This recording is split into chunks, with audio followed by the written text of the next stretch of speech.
നിങ്ങൾ BLOമാരെ വെച്ചിട്ടുണ്ട്. ഒരൊറ്റ BLO ജമ്മം ചെയ്താൽ RSSകാരനോ BJPക്കാരനോ ഇല്ല.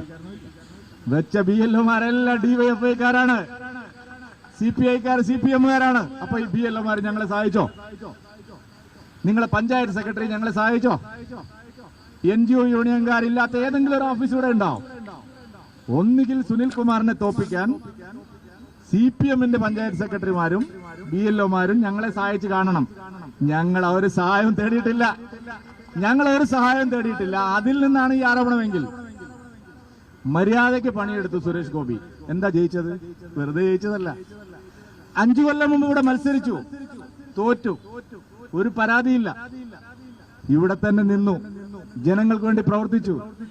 MP ചെയ്ത പ്രതാപൻ ചെയ്തതിന്റെ 1000 മടങ്ങ് നല്ല കാര്യങ്ങൾ തൃശ്ശൂർക്കാർക്ക്, കേരളക്കാർക്ക് വേണ്ടി അദ്ദേഹം ചെയ്തു.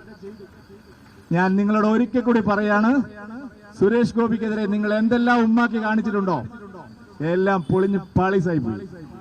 പൂരം ശരിക്കും നിങ്ങൾ കാണാൻ പോകുന്നേ ഉള്ളൂ.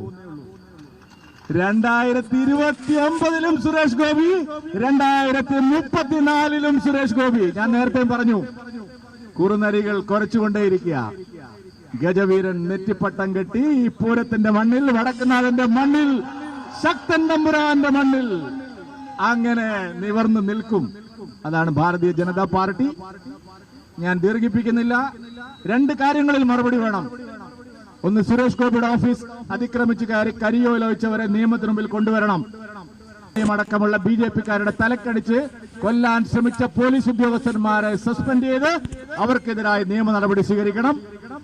അതിനുവേണ്ടിയുള്ള ആദ്യത്തെ സമരമാണിത്. ഞങ്ങൾ തുടങ്ങിയതൊന്നും ലോജിക്കൽ കൺക്ലൂഷനിലെത്താൻ അവസാനിപ്പിച്ചിട്ടില്ല. നിങ്ങള് കരുവന്നൂരിൽ തുടങ്ങി, കണ്ടുകെട്ടിയില്ലേ CPM ജില്ലാ കമ്മിറ്റിയുടെ സ്വത്തുക്കൾ മുഴുവൻ. അതുകൊണ്ട് ഈ സമരം ഞങ്ങൾ പറയുന്നു, ഈ സമരം ന്യായമായിട്ടുള്ള സമരമാണ്. ഇതിന് ഞങ്ങൾക്ക് പരിഹാരം കിട്ടണം. അതിന് നിങ്ങൾ തയ്യാറാവുന്നില്ലെങ്കിൽ ബാക്കിയുള്ളത് നമുക്ക് തെരുവിൽ തന്നെ കാണാം.